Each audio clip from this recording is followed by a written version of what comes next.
మీ బంగారం తాకట్టులో ఉందా? విడిపించుకోలేక ఇబ్బందులు పడుతున్నారా? అయితే మీ బంగారాన్ని వెంటనే విడిపించి కొంటాం. గణేష్ గోల్డ్. మీరు సంప్రదించాల్సిన ఫోన్ నంబర్లు 9160-266-916, 8712619507. ఇక ఏపీలో బీజేపీ దూకుడు పెంచిందా? సొంతగా బలపడేందుకు ప్రయత్నాలు ముమ్మరం చేశారు. అందులో భాగంగా కూటమి పోర్టులతోనే ఉంటూ స్థానిక సంస్థల ఎన్నికల్లో ఎక్కువ చోట్ల బలపడేలా వ్యూహ రచన చేస్తుంది. దీనికి కూటమిలోని పార్టీలు ఎంత మేరకు సహకరిస్తారో తెలియని పరిస్థితి ఉంది. దీనిపై మరింత విశ్లేషణ మా మేనేజింగ్ డైరెక్టర్ రాజేంద్ర అందిస్తారు. Rajendra, over to you. Yes Fatima, ఆంధ్రప్రదేశ్లో బీజేపీ యొక్క దశ దిశ మనం గమనిస్తున్నప్పుడు చాలా దూకుడుగా ముందుకెళ్తున్నది అన్నది వాస్తవం. రీజన్ ఏమిటి? Very simple. ఏ రాజకీయ పార్టీ అయినా స్వతంత్ర ప్రతిపత్తిని పెంచుకునేటటువంటి ప్రయత్నం, అలాగే అవకాశం వచ్చినప్పుడు అధికారాన్ని చేజిక్కించుకునేటటువంటి యంత్రాంగం ఆలోచన చాలా సహజమైంది. ఏపీ బీజేపీ యొక్క ధోరణి మనం గమనించినప్పుడు కొత్తగా అందరికీ ఆమోదయోగ్యం.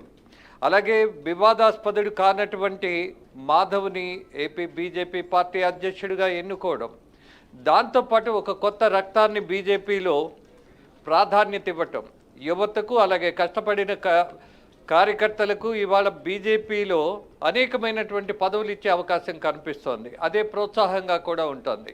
ఈ దశలో ఆంధ్రప్రదేశ్లో బీజేపీ స్వతంత్ర ప్రతిపత్తిని పెంచుకునేటటువంటి ఆలోచనలు ముందుకెళ్లడంలో ఎలాంటి సందేహం లేదు అని వాళ్ళ కార్యాచరణ కానీ, వాళ్ళ కార్యక్రమాలు కానీ, వాళ్ళు మాట్లాడుతున్నటువంటి మాటలు కానీ అనేకమైనటువంటి విషయాల్లో చాలా స్పష్టంగా మనకు వస్తున్నటువంటి అవగాహన.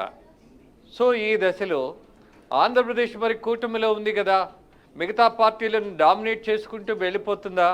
ఎలాంటి రాజకీయం మరి ఇది నైతికత సంబంధించిందా అని ప్రశ్నిస్తే రాజకీయాల్లో నైతికత అనేది జీరో, ఎక్కడా ఉండదు. ఇవాళ కూటమిలో ఉన్నాం కదా, మనం కలకాలం ఇలానే కూటమిగా అధికారంలో మనం ఉందాము అన్నటువంటి ఏ పార్టీ కూడా ఆలోచన చేయదు. ఇవాళ ఉన్నటువంటి వర్తమాన రాజకీయాల్లో మనం ఎవరితో కలిస్తే గెలుస్తామన్నది ఒకటే. అవసరమైనప్పుడు పార్టీలు సొంతగా గెలవలేనప్పుడు ఇదే ఆలోచన చేస్తాయి. ఆ నేపథ్యంలోనే ఇవాళ కూటమిలో అటు బీజేపీ, ఇటు జనసేన, ఇటు టీడీపీ, మరి ఎన్నికలకు ముందు టీడీపీ అండ్ బీజేపీ బద్ధ శత్రువులుగా వినలేనటువంటి అనేకమైనటువంటి వ్యాఖ్యలు చేసుకున్నటువంటి చరిత్ర కూడా ఇవాళకి గుర్తున్నది. మోదీని స్వయాన ఇవాళ ఉన్నటువంటి ముఖ్యమంత్రి చేసినటువంటి వ్యాఖ్యలు కానీ, అలాగే మోదీ గారు లోకేష్ మీద కానీ, చంద్రబాబు గారి మీద చేసినటువంటి వ్యాఖ్యలు కానీ, మరి వాళ్ళిద్దరూ ఎప్పుడు జీవితంలో కలవలేరేమో, ముఖముఖాలు చూసుకోలేరేమో అన్నటువంటి భ్రమల్లో జనం పడతారేమో. బట్ రాజకీయ పార్టీలకు అలాంటి భ్రమలు ఉండవు, ప్రయోజనమే ఉంటుంది. అధికారం మాత్రమే వాళ్ళ ధ్యేయంగా 100% ఆలోచన చేసే విధి విధానాలే ఉంటాయి.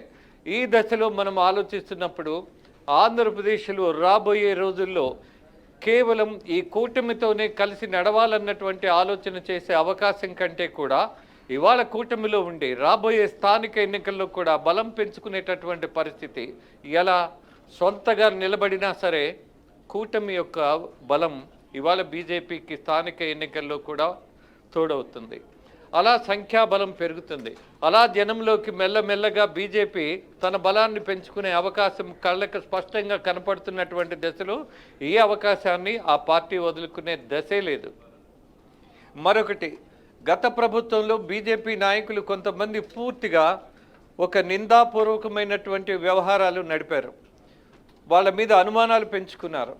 ఈ దశలో ఆంధ్రప్రదేశ్కు సంబంధించి బీజేపీ తీసుకున్నటువంటి విధి విధానాల్లో 100% సొంత పార్టీ బలాన్ని పెంచుకునే దాంట్లో దూకుడుగా వెళ్ళడము అనేది అనివార్యం. ఇవాళ ఉన్నటువంటి అధ్యక్షుడికి గొప్ప అవకాశం. ఆయన నాన్నగారు కూడా చలపతిరావు గారు, ఆయన బీజేపీలో ఆర్ఎస్ఎస్లో అంకిత భావంతో పనిచేసినటువంటి చరిత్ర ఈయనకి యాడ్ అవుతోంది. అలాగే ఈయన మీద ఎలాంటి మచ్చ లేనటువంటిది, వివాదాస్పదుడు కాదు, అందరికీ ఆమోదయోగ్యమైన వాడు, సున్నితమైనటువంటి పద్ధతుల్లో అందరినీ ఒప్పించుకొని గెలుపు వైపు బీజేపీ వైపు జనాన్ని మార్చుకోగలిగేటటువంటి దశ దిశ ఇవాళ అధ్యక్షుడిగా ఉన్నటువంటి మాధవ్కి కలిసి రావడం అనేది ఒక గొప్ప అదృష్టం.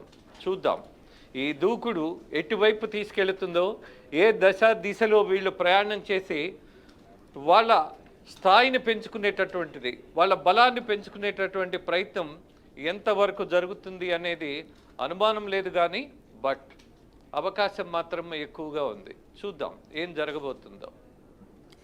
Right, thank you.